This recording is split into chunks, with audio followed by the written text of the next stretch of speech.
What's good, y'all? It's your girl Jassy, and I have seen a lot of women after this Rose situation, right? Try to understand, since seeing the reaction from a lot of our male counterparts, okay, our brothers in blackness, women are asking now, black women, okay, what did we ever do, right, to our brothers in blackness, right?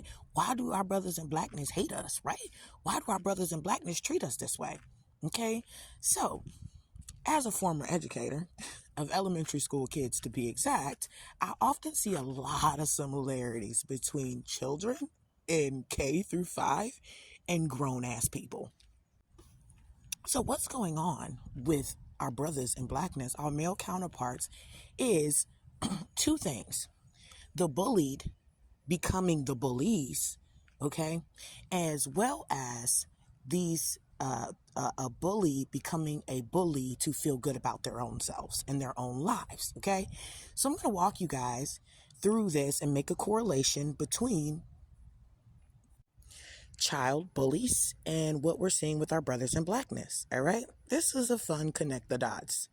So, research has shown that kids who experience little warmth or adult attention, inconsistent discipline, verbal outbursts, and physical punishment in their own homes are most likely to become bullies. In an effort to find some control over their own young lives, bullies attempt to control others. Now, be mindful that a lot of who we are as an adult, the foundation of that is the things that we experience as a child. Okay, so a lot of black men may be experiencing this type of stuff going on in their household, or on the opposite, they could have experienced being extremely entitled, being spoiled, being catered to.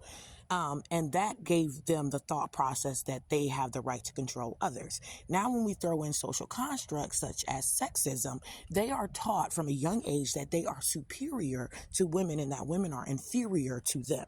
So that lets them know that women are a less than entity that they get to rule over and do with whatever they want. Next, we throw in racism, right? They're not experiencing the warmth, the attention, the equality, the equity of other races, and that is causing them issues. They experience physical punishment, unfair physical punishment from the school system to the justice system. Okay.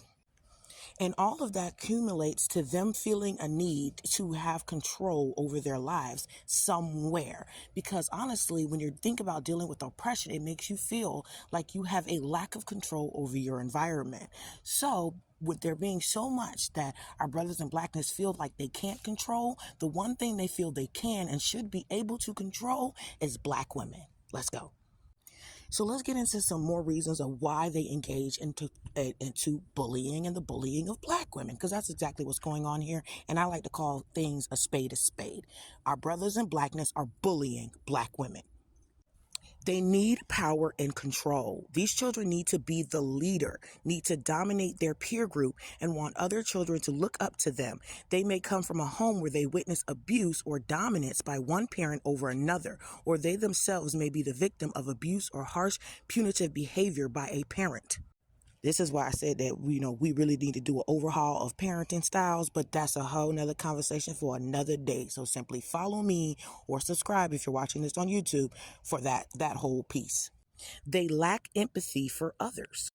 Some children are naturally more empathetic towards others. This typically tends to be a whole bunch of women, of girls, okay, towards animals, etc., while others may need to be taught this skill as they are maturing, okay? If parents and other adults fail to teach the skill, this may be a contributing cause to bullying behavior. Now, I did a piece on this already where I talked about the fact that how can a person have empathy that is taught that they don't have emotions, because empathy is the understanding, right, and sharing of feelings, and feelings are emotions. They think they don't have emotions. They don't think they actually can have empathy. If they're telling you they have empathy but don't actually have emotions or are not emotional, they're lying to you. They don't have empathy at all. A person can fake empathy, and we'll get into that in another video as well. They possess feelings of entitlement. These children feel the world owes them something. They may come from a home where they are given everything they want, where consequences for poor behavior are minimal, and they begin to believe they are more valued than most others. This child may also begin to internalize the belief that they can do whatever they want, anything they want, and get away with it, including bullying. Okay, so when you think about like sexism and you think about how I think in a lot of spaces in the Black community, men are more valuable or more valued than women. They also feel entitled, okay, to dominance. They feel entitled to your submission. They feel entitled to you being quiet. They feel entitled to you talking to them a certain way, having a certain tone. They feel entitled to you smiling at them when you're walking past them simply in the gas station. And what are they doing when women don't do these things? When women don't talk to them in the correct tone, when women don't smile at them, when women don't treat them the way that they feel like they are entitled to be treated, guess what? They're going upside women's heads. They're knocking women out with skateboards, hitting women in the face with bricks, pew-pewing people, hopping out of cars, and beating elderly women with canes for not saying good morning. They desire to be popular. These children want to be the most popular kid in school. They want everyone to know them, like them, and want to be their friend. They may come from a home where parents value their children being the popular kid or running with the in crowd and therefore feel tremendous pressure to satisfy their parents. Now, in this example and correlation, that's not it. Do they want to be popular? Yes. They are also incentivized via social media to be nasty as hell towards Black women. They get exalted, they get put on a pedestal, they immediately get followers, etc., etc. The more and more disrespectful and nasty they are towards Black women, they are given respect for that, because being nice and kind to Black women, as that has been shown to us repeatedly, is to be a simp. So they don't want to be a simp. A simp is unpopular. The popular thing to do is when a Black woman says anything at all, them to say, "Shut up, bitch. Nobody give a fuck about your nappy-headed ass, bitch." And that's when they get praise from their peers. Also, in the context of racism, right? They are on the bottom of the totem pole. They aren't the popular kids. Black people aren't the popular kids, not the in crowd. We know we the in crowd, y'all, because we know that we that deal. But in the logistics of the oppressive system, where do our brothers in Blackness fall on that totem pole? They're not the popular kid. So part of the reason why they're being so nasty towards Black women is they're throwing all of this same racist KKK-filled rhetoric at Black women that them folk threw at Black people so that they can sit up there and what? Belong. Okay? They've turned into the overseers on the plantation. Let's go. They possess feelings of jealousy or inadequacy, low self-esteem. These bullies target children and pick on them because of jealousy. Sometimes their bullying is targeted toward peers who they perceive as better than them, or peers that have something they want. Their behavior is often an attempt to make themselves feel better. We already know the place that Black women are going in society right now, right? Black women getting education, Black women moving forward economically, Black women doing their thing, buying homes, going on trips, traveling. Black women are confident and Black women are holding their head up and resilient and persevere throughout every bit of oppression, every bit of put down, every bit of hardship. Black women be getting through, baby. We be getting through, and they are seeing that and jealous because they don't know how to get through. So they don't know how beings that they feel are better, they are better than, okay, are coming out here in society and being better than them.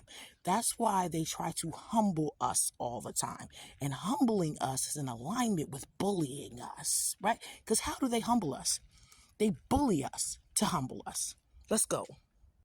Now, also, research has shown, however, that many victims of bullying do tend to possess certain common traits. They are socially withdrawn or isolate themselves from peers at school. They are sensitive or become easily distressed or moody. They seem anxious or tend to worry a lot. Okay? Now, when you consider Black women, are Black women socially withdrawn and isolated? Yeah, we're put in a whole little bracket by ourselves, by society. We're in a world of our own. Our experience in this community and in these countries and in these spaces is unique to only us. A lot of Black women, in my opinion, are dealing with the factors of like PTSD and trauma and have trauma responses to various different situations, which bullies can capitalize on and say, "You're sensitive, so I can poke at you and you're going to lose it," right? The inability to read the nonverbal social cues of their peers, difficulty understanding social meanings of behaviors, problems developing solutions for social conflict. The inability to read the nonverbal social cues of their peers is Black women's inability to understand a lot of Black men just hate us simply for fucking being us. Okay? Let me know if y'all want a part 2.